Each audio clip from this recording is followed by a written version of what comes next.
Well, good morning, ladies and gentlemen. I'm Morton Blackwell, president of the Leadership Institute, and it is my pleasure to welcome you to this, our June Wednesday Wake Up Club breakfast. We live in interesting times, and I rather suspect that the people in this room are not planning immediately after the breakfast to run down to the nearest bookstore and buy the new Hillary Clinton autobiography, which is ballyhooed greatly in the papers today. And this morning, both the Washington Times and the Washington Post featured most prominently in the story what we knew they would feature, that portion of the book without which Hillary knew she could not sell very many copies, and that is the Lewinsky affair and the confrontation between Bill and Hillary when, after the stained blue dress was revealed and he was having to trot off to give sworn testimony on the subject, he went into Hillary and told her what had happened. And she, in the book, according to the newspaper stories, which probably cover all that we need to read about the Hillary's biography, thus saving us the whatever it is price for the 557-page book. Both papers quote the book as saying that Bill Clinton explained to Hillary that regarding his affair with Miss Lewinsky, that it was brief and sporadic, which of course is in contradistinction to long and continuous. But if he had said it was long and continuous, probably that would not have been credible to his wife. Okay. To date, we have trained this year 1,414 students in 64 schools, and we believe that we are at this time in this year with an enrollment for the year higher than this point in any previous year.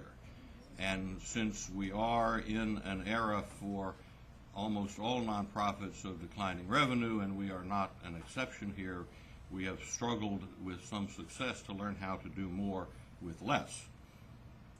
We placed 22 job seekers through our employment placement program, and we have ended the year last month with a couple of truly extraordinary news stories or feature stories in the establishment media, both of them since our last breakfast. On May 7th, the Los Angeles Times ran a long feature article which was focused on a student publications workshop that we conducted earlier this year in North Carolina at the deliciously named Jesse Helms Center.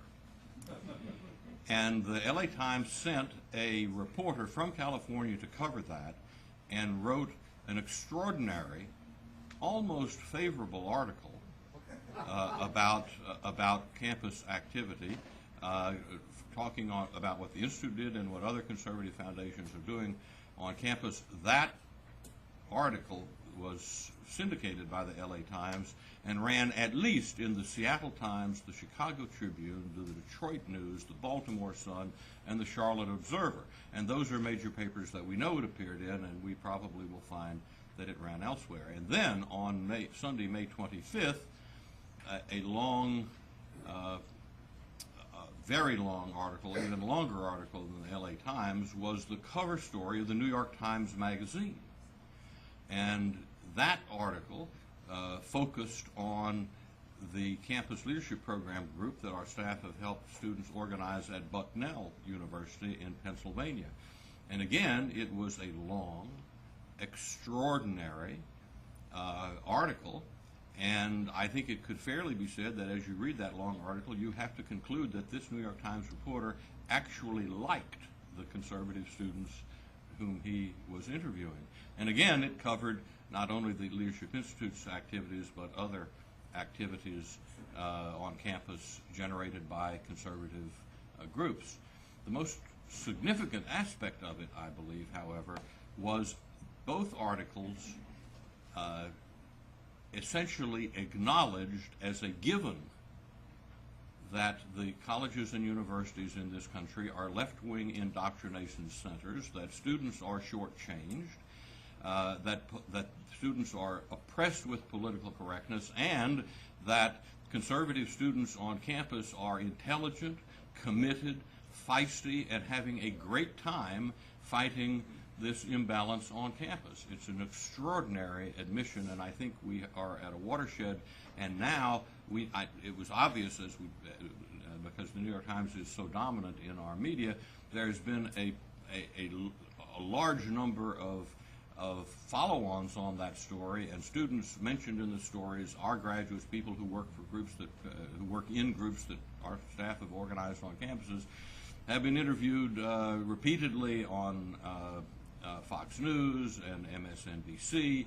The day before yesterday, there was an article, Suzanne Field's op-ed piece in the Washington Times, keying off of the New York Times piece, and again, talking about students, and every student and group that she talked about were groups that we had trained. So things are happening on campus, and we appreciate your support. You have before you our 2003 school schedule. I'd ask that you take a moment to review the calendar and consider attending one of our programs this summer, or recommending these programs to people whom you know. And now I introduce Tom Crow, who will offer an invocation and lead us in the Pledge of Allegiance. Tom is the Director of Recruitment for our Center for Print and Broadcast Media.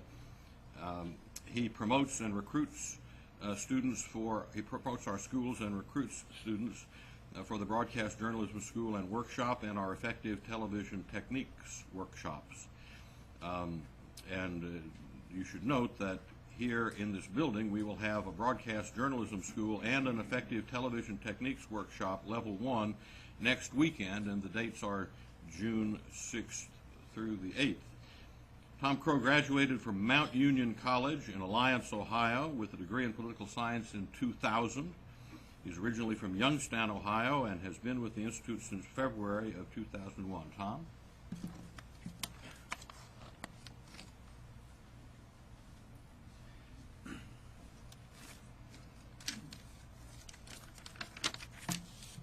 Bow our heads.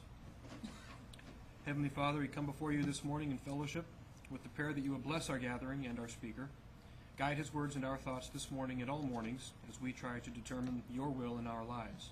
Give us the guidance and the strength necessary to follow your will with love and to love our neighbors as ourselves. Bless our presidents and all elected leaders, that they may guide our nation into a better place and that they may make decisions which lead to peace among all your children. We ask this through Christ our Lord, who lives and reigns with you in the unity of the Holy Spirit, one God, forever and ever. Amen.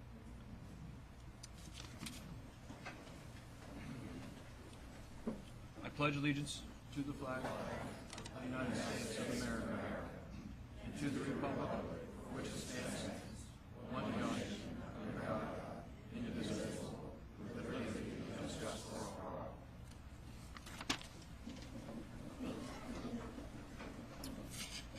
Thank you very much, Tom. And now I introduce Joel Brewer, who will give us an update on the upcoming 4th of July soiree.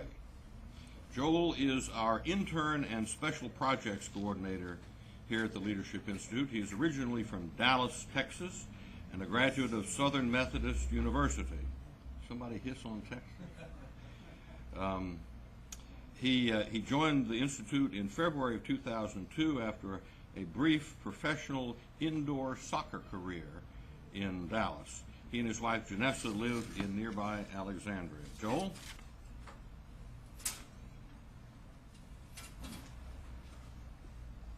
As Morton said, I've got a informational update on the soiree. How many people in here have actually been to a soiree in the past?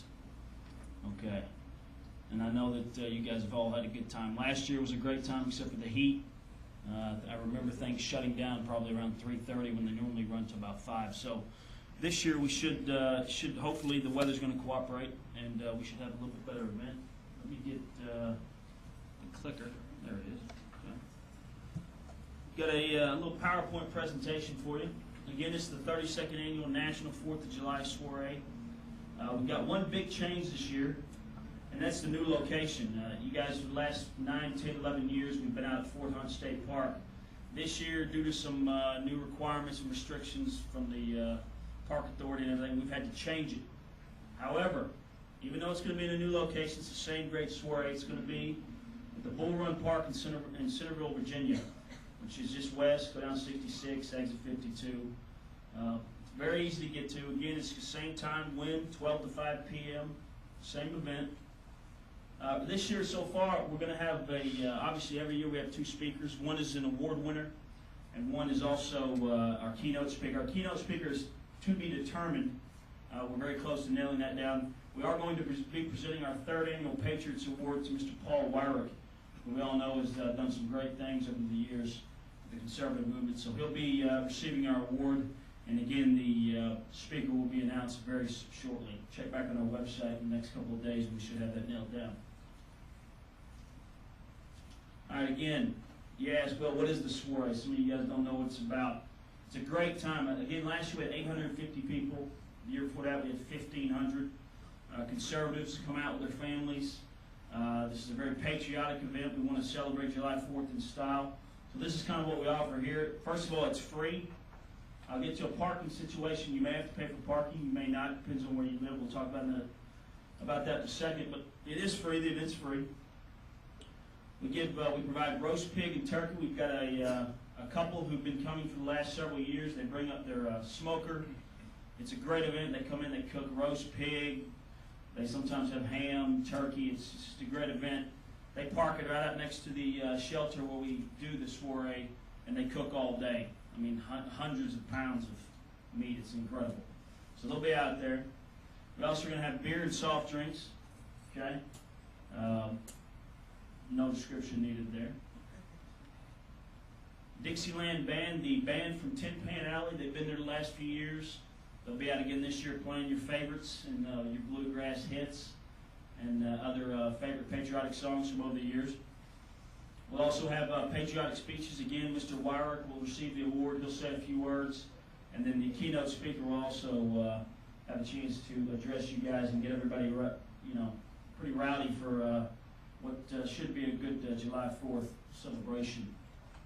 Also going to have a clown for the kids. Abby the Clown, he'll be maneuvering through the crowd throughout the day, entertaining the kids, doing magic tricks, doing all kinds of things, just clown-like things. He'll be there. Also a moon bounce for the kids. This is always a favorite deal for the kiddos. Big inflatable moon bounce. The kids get in, they jump around. It's normally a good place to drop them off if you're sick of them for 10 minutes. They can jump around. Okay? That's going to be there. It's always a favorite. And of course, much, much more. We'll have the location, even though it's obviously a great distance away from Fort Hunt State Park, in many ways the setting is a little bit better. I think once you guys get out there, if you've been out there before, it's a little bit more of an open space. There's a playground adjacent to the corporate shelter where we'll be set up. A lot of open space. You guys bring your baseball gloves, bring your soccer balls, footballs, whatever. There'll be plenty of room to throw around and play around out there. So a lot more to do with this than what's up here. And also, too, a big thing I want to remind you, bring a covered dish to share with others. Again, we have hundreds of people. Everybody, we ask that if you can, bring a bag of chips, your favorite side dish, what have you, and we'll set them up on a big table and it'll be kind of a buffet-style event. So it always works out very well. All right. Sponsors, grand patrons, our main high-dollar sponsors. Marketing Partners Direct, Religious Freedom Coalition, Government is Not God, 60-Plus Association, and the Leadership Institute. We've also got some other sponsors, our patrons. Again, you can see there some of the great conservative groups that are out there. Also the co-sponsors, again, some other great groups, and we appreciate their help every year. They're there to provide the financial resources so we can put this on. If you have any more information, need any more information, call this phone number, ask for me. You can also visit our website. We'll have more on that. Just get a hold of me, myself, and then as we get closer to the event, if you have any questions, just give us a call. And that's it. There's supposed to be a good sound effect there, but it didn't pop up. That's basically it. We hope to see you out there. It's going to be a great event. Always is. I will tell you about the parking situation very quickly. That's about really the only change other than the location. Let me get this out here real quick.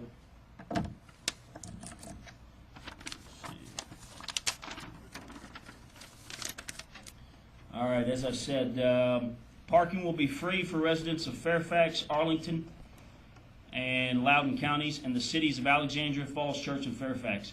So if you got one of those stickers, I'm a Texas transplant, and I have not yet actually got my car registered, so I'll probably have to pay, but that's okay. As long as you have a sticker on the front, and it's from one of those counties or cities, you should be fine. Otherwise, it's $7 per car, so it means pile in everybody you can into one car, and you can defray the cost. So there you go. Hope to see you out there. It's going to be a great event, and we'll see you soon.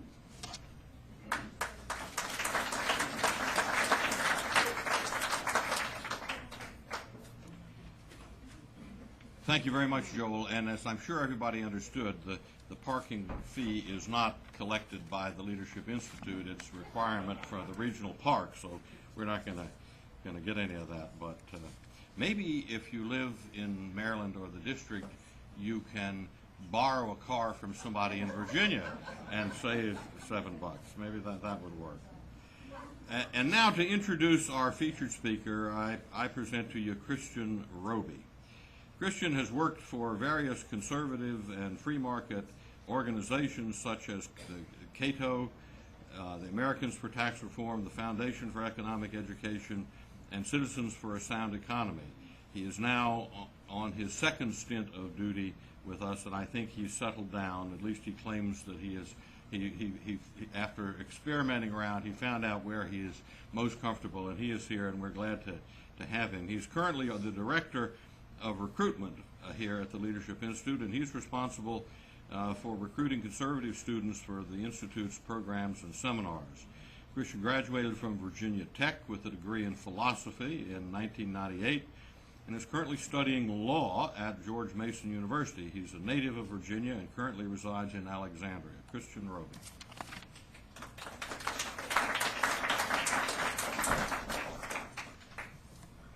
Good morning, ladies and gentlemen.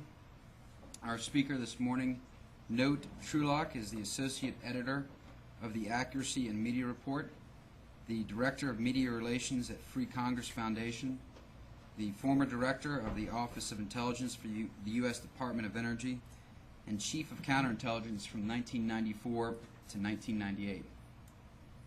Trulock came to public notice in 1999 in a New York Times article headlined, "Breach at Los Alamos, a special report. China stole nuclear secrets for bombs, USAID say." Trulock was the key witness before a secret congressional committee headed by Representative Christopher Cox. Trulock was instrumental in alerting Congress of potential espionage at the nuclear labs.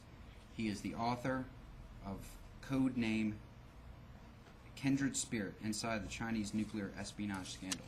Please help me welcome our speaker, Trulock.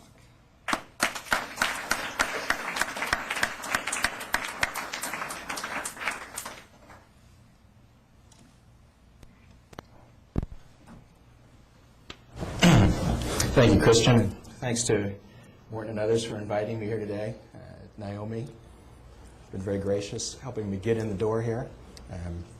I wanted to talk to you this morning about my experiences combating Chinese espionage during the Clinton administration. Obviously, my book is nothing like Hillary's. There's really nothing very prurient about it. There's no sex. But as I go back and think about this and I reread my book, I have to say that had I not lived this experience, I simply would not believe it happened, which is really why I wrote this book. We think about China, my view is after the war on terrorism is won and after the axis of evil is vanquished, we will still have standing before us a very significant strategic challenge. And that challenge will come from China. Now, it is also true that official Washington tends to avert its eyes when it comes to talking about China as a strategic challenge. It is true that the Chinese are behind us technologically in terms of their military programs and so forth. And I think the recent Council on Foreign Relations report that came out, I think, expresses best the view of much of official Washington, including the Pentagon, that the Chinese are so far behind us, 20 years or so, that we really need not worry about them. I'm here to tell you that I do not believe that is true. I think the Chinese are gaining on us rapidly. I think they, particularly in the area of strategic nuclear forces, they are closing the gaps between the technological levels of our program, the technological levels of their program. They are about to become only the second country in the world to deploy a mobile strategic missile. The Russians are the other power that have that capability.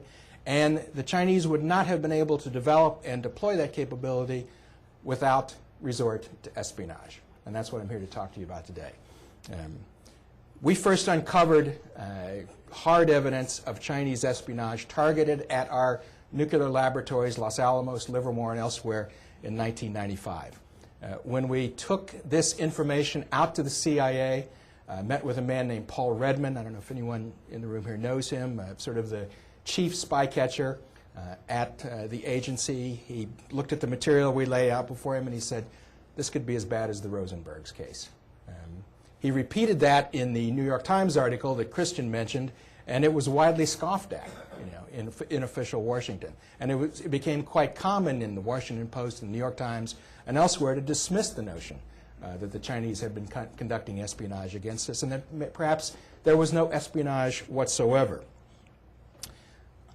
But I will tell you that we were able to develop hard evidence that the Chinese had been conducting a 20-year assault on our nuclear complex, in particular the design laboratories, Los Alamos and Livermore, that extended back well into the 1970s. And that we had developed by 1996 and 1997 irrefutable evidence that the Chinese had acquired classified nuclear warhead design information on at least 2 of our U.S. designs. The W-88, which is the most modern thermonuclear warhead in the world. It rides atop the D-5 missile on the Trident submarines. It is the backbone of our strategic deterrent. They also had acquired design information on the enhanced radiation warhead. This is the neutron bomb. You may remember back in the Carter days, the great controversy about the deployment of this warhead in Europe. It's a warhead that kills people, doesn't destroy things, and so forth. Chinese were after that, and they got it. We also developed information that the Chinese had acquired classified information on 5 more of our warheads, all of them intended for missiles, not air-delivered systems, gravity bombs, and so forth. We were later to learn that a Los Alamos scientist named Wenho Lee had compromised an additional 22 nuclear warheads from our inventory by transferring files that he had compiled containing classified information on the designs of those warheads to include dimensions, geometries, materials, and performance out to an unprotected network server down at Los Alamos. And in one 8-month period, 1997 and 1998, we recorded 324 attacks on that network from outside the laboratory, many of them from outside the country, many of them coming from Russia, China, and elsewhere. He also placed this information on a set of portable magnetic tapes, 20 altogether. Those tapes were lost. They have never been recovered. By 1997, we realized that, in fact, the Chinese changed their targeting approach, changed the targets of their espionage. They moved away from a focus on warhead designs, and now they were after the tools and things that we had developed at the laboratory to help us further develop and monitor our warhead performance without resort to nuclear weapons. Recall that we put a moratorium on live testing in the early 90s. It became clear during the Clinton administration that we would never again test a warhead. The laboratories went off, spent millions, I would say billions of dollars over the next 10 years to develop a set of sophisticated computer codes, simulation codes, various diagnostic tools. Chinese were after those by 1997. They knew exactly where to go. Los Alamos, they knew exactly what to target. They were particularly interested in gaining access to all of the data from the 1,000 or so nuclear tests that we had conducted over the years. And you can begin to appreciate how valuable that raw data could be to a program, especially a program that had only conducted 30 tests itself and was at a relatively low level of sophistication. And oh, by the way, that Los Alamos scientist, Wen-Ho Lee, loaded all of that information out on that unprotected network. Now, I want to be clear. It is absolutely true that we don't know how much information the Chinese were able to acquire. We don't know whether the Chinese were able to gain access to blueprints, what's called the pinks, that actually lay out these warheads that are stored down in Los Alamos. But I would remind you that it took us 50 years and the fall of the former Soviet Union to learn just how deeply the Soviets had penetrated the Manhattan Project. And we still have code names and cover names in intelligence files, the Venona files and so forth, that we don't know who those people are or what they took. My view on this was, if you're going to play You Bet Your Country, it would always be prudent to assume the worst. And in fact, an after-action assessment done in the year 2000 labeled this as one of the gravest and most consequential purported acts of espionage ever investigated by the FBI. How did this happen? Well, as I said earlier, the target of their espionage was in part the laboratories, Los Alamos and Livermore. As we went back to begin to investigate this, we did some historical research, uncovered files, and what I found was a stack of studies and assessments probably that high that went well back into the 70s and into the 80s, warning the management of the laboratory, successive secretaries of energy, of the threat from China, Russia, and elsewhere. Repeated warnings from the CIA and from the FBI to laboratory directors about the vulnerability of the laboratories to espionage. And in fact, we found one 1985 CIA assessment, highly classified, done especially for the director at Los Alamos, warning him that unless he changed the way they did business down there, took security more seriously, took counterintelligence more seriously, his laboratory was going to be highly vulnerable to espionage. And in fact, there was another one of these internal assessments done in the year 2000, looking at the history of security in CI at Los Alamos, Livermore, and elsewhere. And it concluded that the laboratories and the Energy Department's view and approach to security was Pollyannish at best, and that the predominant attitude towards security and CI among many of the DOE and lab managers has ranged from half-hearted, grudging accommodation to smug disregard. And that certainly was my experience. I think no issue captured this more clearly than the whole question of the presence of foreign scientists at the laboratories. Now, no one in this room, I think, would be surprised to see a British scientist, a German scientist, maybe even a French scientist, walking around the campus at Los Alamos and Livermore. But I'll bet you'd be surprised to find a scientist from the Chinese nuclear weapons program, or a scientist from the Russian nuclear weapons program, or a scientist from the Iranian nuclear weapons program, or the Pakistani program, or the Indian program. And I'll bet you would be surprised at the numbers of those scientists. We're not talking about onesies or twosies. We're talking about hundreds of scientists from the Chinese nuclear weapons program working at Los Alamos, Livermore, and elsewhere. Now, officially, those scientists obviously do not have access to classified information. They are supposed to work outside the fence. But regrettably, as we worked this issue, we found that it was quite common for these scientists to inadvertently gain access to classified information. Walk down a hallway that it is open and available and is commonly used by the foreign scientists, and we found boxes of documents. Start working through the documents, there were classified documents in there. It was quite common, for example, for program managers to develop listservs, email routing type things, most of you know what that is, and then prepare emails and attach documents and send them out, and inadvertently send classified documents to a Chinese scientist, for example. But beyond that, think of the targeting opportunities. I mean, think of the opportunity to eat lunch every day, to work out every day, to go to symposia every day with the best nuclear scientists in the world. Tailor-made situation, particularly for the Chinese. We began to work this issue in earnest in 1996, and we ran into a brick wall. It was like punching Jell-O, I'll tell you. We finally were able to mobilize what I will call the internal national security bureaucracy, the counterintelligence bureaucracy, that is to say the FBI, the CIA, the Defense Department, and we were able to get President Clinton to sign a presidential decision directive. Has had really more power than an executive order, mandating that the Energy Department finally address seriously its security problems and its counterintelligence problems. So, you know, I understand it was President Clinton, but nonetheless, you know, here we have this document signed by the President saying flat out, you will do this. And I thought, surely, you know, this will help us turn the corner. I couldn't have been more wrong. It took another 2 years before the Energy Department even began to take some of the steps necessary. And again, when this internal assessment went back and looked at this, it concluded that never before has the panel found an agency with the bureaucratic insolence to dispute, delay, and resist implementation of a PDD on security as DOE's bureaucracy tried to do to PDD 61, which was the executive order.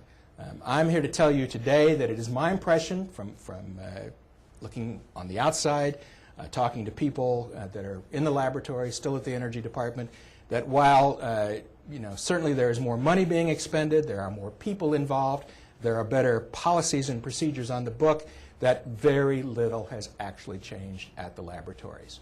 We still have security problems. There was just an article this past weekend in the New York Times about yet another security breach at Livermore. There have been security breaches at Los Alamos. I'm told there is another scandal involving the Chinese brewing that has not hit the public yet. Very little has changed in that process. The other thing that to me was so inexplicable about this was the performance of the FBI.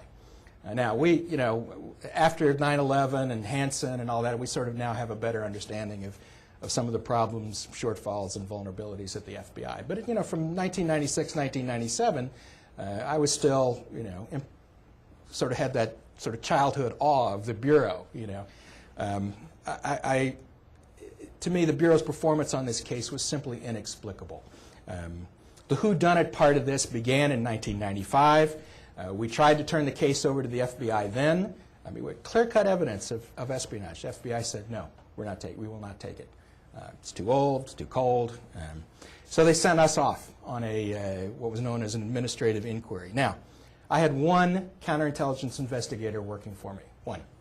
I had a laboratory population of 155,000 that he was going to have to sort through all of the records.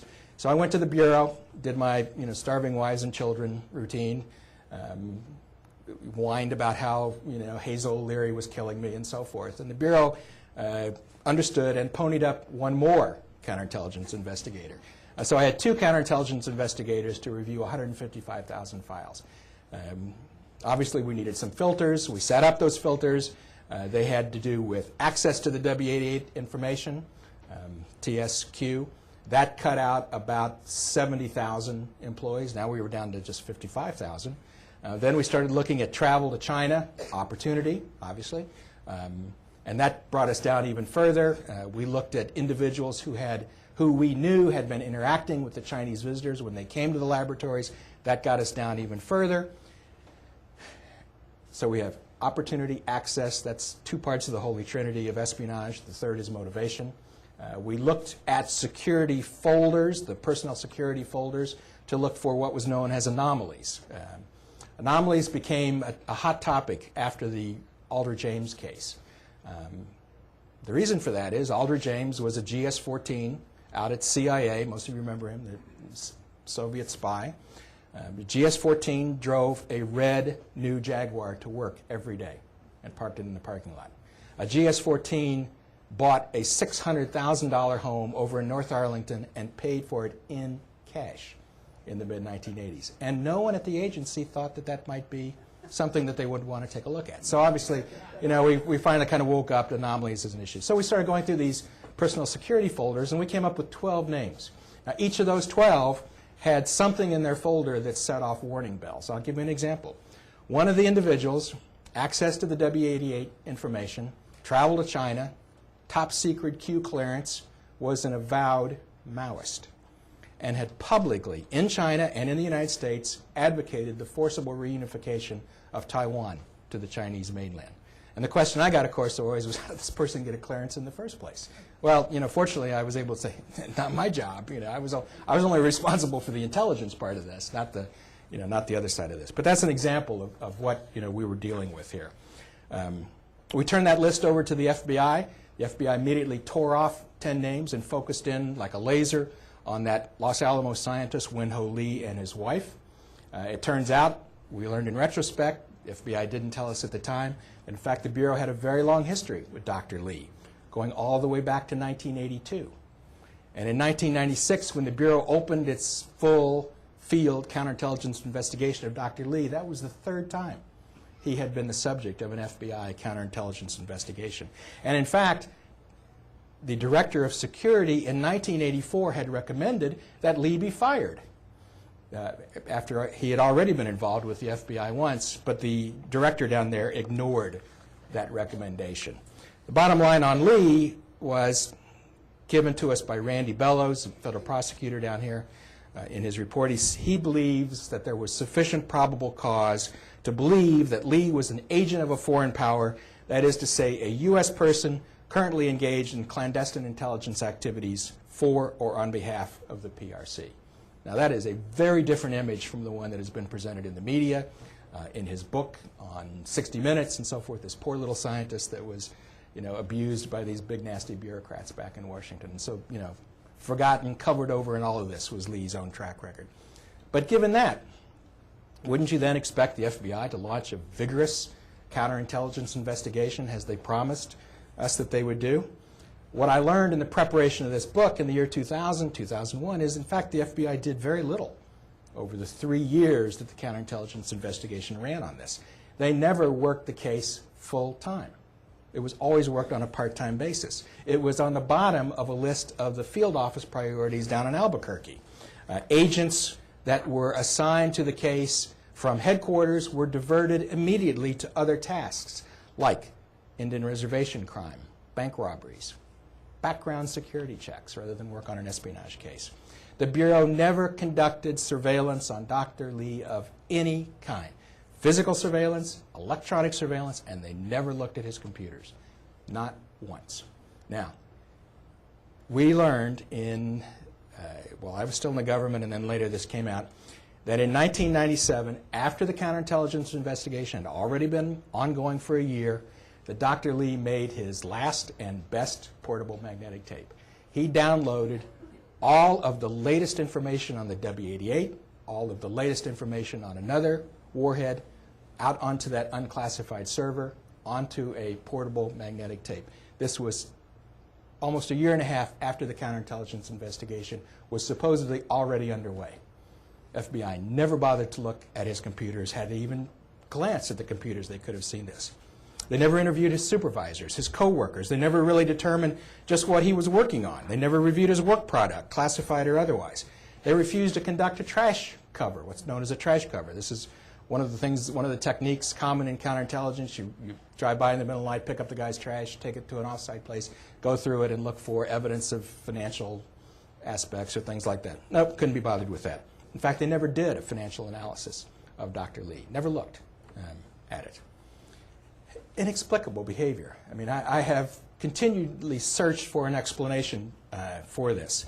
One clearly is that I can say with certitude that inside the Clinton administration, particularly in the second term, particularly in 1997, there was a healthy fear of offending the government of China. Some of you may have heard of the Peter Lee case. It's a case that's sort of come up in this case out in California.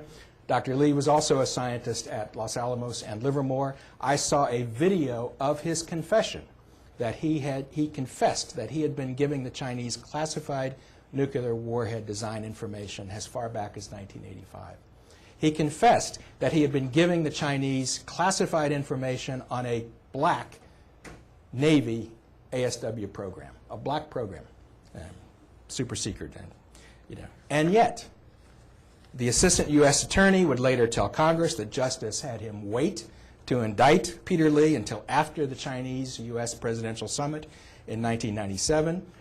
Main Justice blocked him from indicting Lee on espionage charges, and he ended up with a $20,000 fine and a year and a halfway house. And by this time, I was beginning to think that if you got caught spying for China in the Clinton administration, you were going to get a free pass. The other aspect of the FBI's behavior, I think, is even more troublesome. Recall that Louis Freeh told Congress in the year 2000 that the Bureau had a long history with Dr. Lee. For the first time, I learned in 1999 that, in fact, the Lees had been recruited by the Bureau to become informational assets way back in 1984. And in fact, that's probably what saved Dr. Lee's job at the laboratory. And so for the next 7 years, 1984 to 1991, the Lees would travel to China. They would meet the most senior Chinese nuclear experts. They would entertain those scientists in their home in White Rock when those scientists came to Los Alamos. And all the time, the FBI is picking up the tab. They're paying the Lees' expenses. They're paying their travel, and so forth. In return, the Lees are supposed to be telling the Bureau what it is the Chinese scientists were asking them, who they were meeting, personnel information, so forth. I mean, you all know how the game is played. But it turns out that if Dr. Lee was authorized to talk about 3 topics when he went to Beijing, he actually was talking about 5 topics or 6 topics.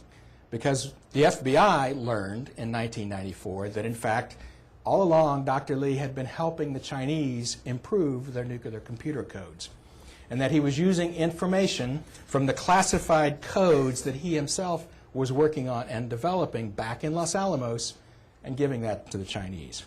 And that he was also meeting very senior Chinese nuclear scientists, including the most senior, and then not reporting those meetings when he came back and met with the Bureau, or the topics of discussion when he returned to Los Alamos. And so many people suspect that, in fact, the Lees doubled the FBI in this operation. Now, that may have been hard to believe until you begin to look at this case out in Los Angeles that's known as Parlor Maid. Some of you may know this. Katerina Luong, on the Bureau payroll for more than 20 years, took $1.7 million from the Bureau, and it turns out, of course, she was working both sides of the street. That she was also being handled by a Ministry of State Security case officer. And oh, by the way, she was having affairs with the head of the counterintelligence China squad in Los Angeles, and also the head of the China squad counterintelligence unit up in San Francisco, who happened actually to be a good friend of mine. And I can tell you I was stunned when I learned that. But, you know, just imagine the embarrassment and the lengths to which the Bureau would go to cover that all up. As I said, inexplicable. Let me just wrap up here and take some questions. First of all, if nothing else, the Energy Department does now have the money and the people to do counterintelligence. When I took the program over in 1995, my budget was $5 million. One of the program managers would every year give back $1 million. Couldn't figure out how to spend it. Inconceivable for a program manager in government, right? Not to be able to spend money. I had 5 people working for me.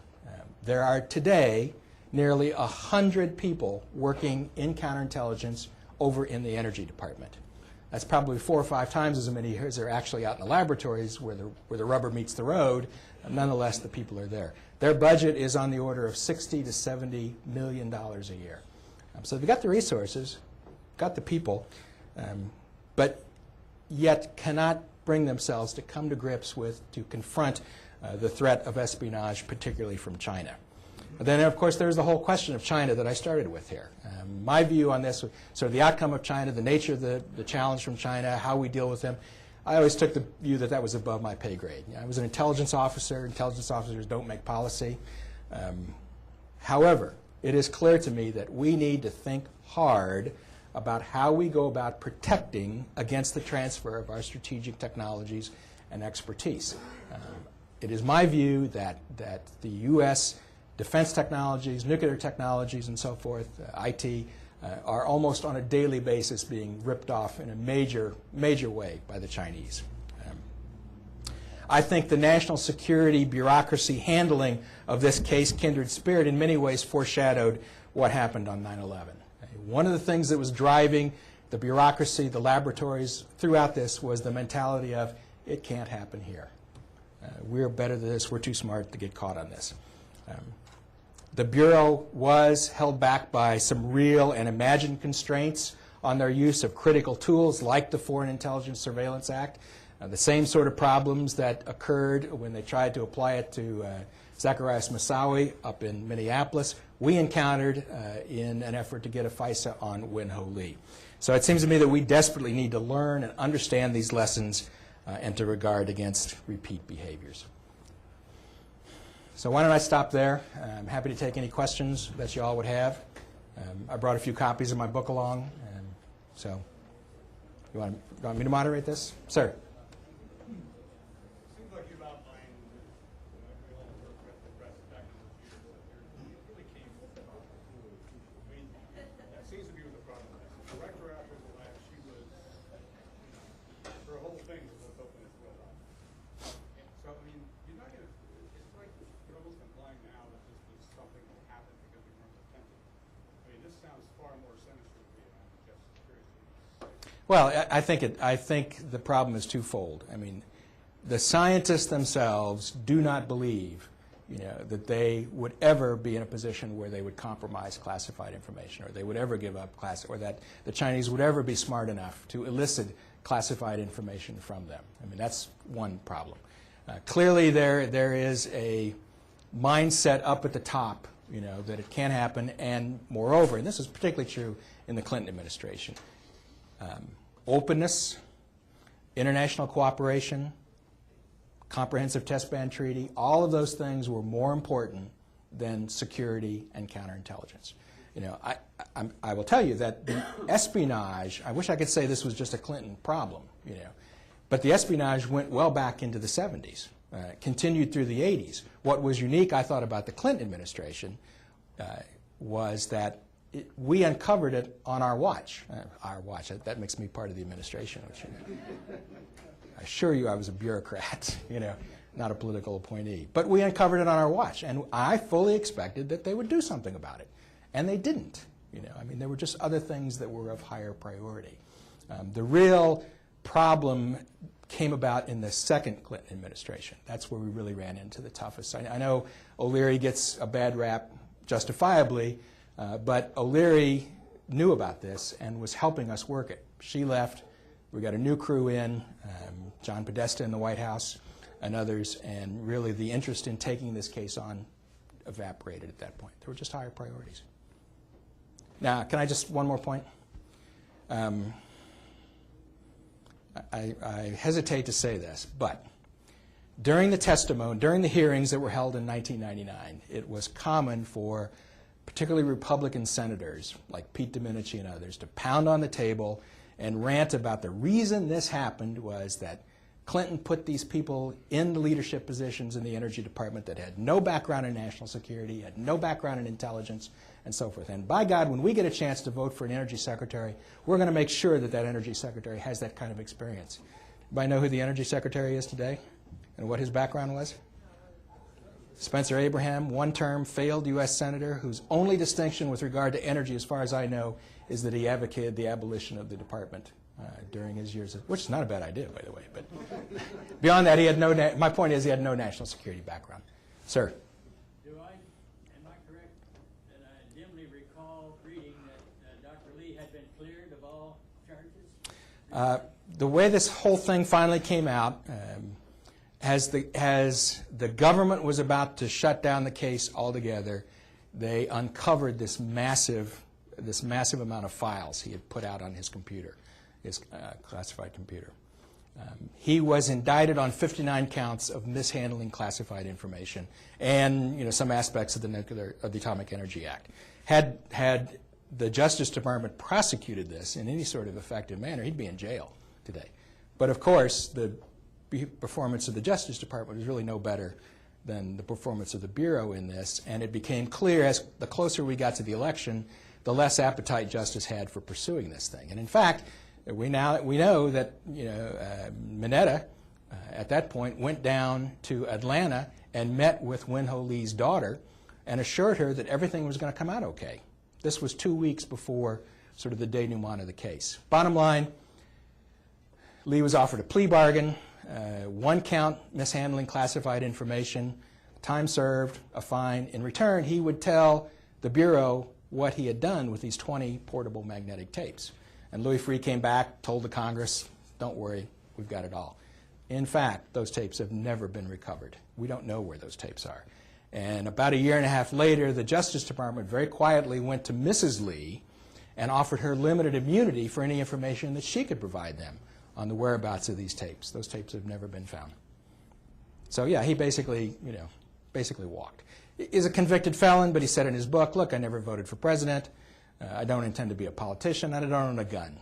What does a convicted felon mean to me? Nothing. Slap on the wrist. Sir. What do you make of the Chinese-Cuban connection? If Radio Havana broadcasts are to be believed, the Chinese are going to take over if they haven't already, the alert station that the Soviets used for years to monitor American telephone calls and monitor a lot of our intelligence. Should we be watching that Chinese-Cuban connection as well? Sure. I was struck by how the Russians moved out, the Chinese moved right in, and it's clear. I don't want to get off on some sort of rant about Chinese strategy because I'm really not an expert on that. I'm an intel guy, but it's pretty clear that the Chinese, are basically trying to do to us what they think we've been doing to them, which is encircle us by Panama Canal, Cuba, elsewhere. One of the things that we were struck by so much in the 90s was the Chinese proliferation activity. I firmly believe that were it not for China, lesser extent Russia, China, there would be no axis of evil. Every one of those countries has benefited materially and directly from Chinese assistance, whether it's in the development of their missiles, their nuclear warheads, their nuclear programs, or their chembio, bugs and gas programs. To me, that was always an effort to divert our attention into the Middle East and away, from the area of greatest interest to them. One more question. I just found it appalling that the federal judge whom that case was before was apologizing to withhold him. He was a Reagan appointee. And I've talked to some of the reporters that covered the case down there, and they said that the performance of the prosecution was so inept in this that he honestly believed that this was nothing more than a Clinton administration sort of wag the dog kind of activity.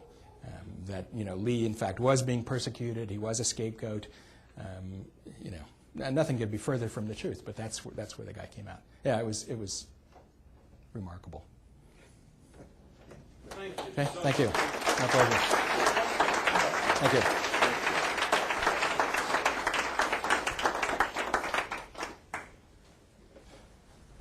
Those who don't know this story learned a lot this morning. Those who had heard this story had it refreshed marvelously, and we conservatives do not have, by and large, a very high opinion of government bureaucrats.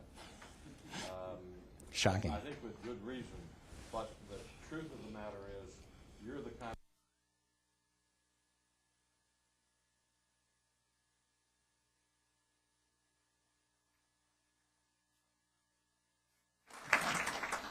and it's a pleasure for me to present you a token of our appreciation, an Adam Smith thank you. necktie. Oh, nice. Thank you very much. Appreciate it. Thank you. I invite you all to join us on Wednesday, July 2nd. Our special guest speaker will be Mr. Ed Gillespie, one of the most prominent and successful political strategists in the country. Very well-known person who will, I'm sure, share very interesting things with us. Now, Danielle Walker. Danielle, there you are. Stand up here, Danielle.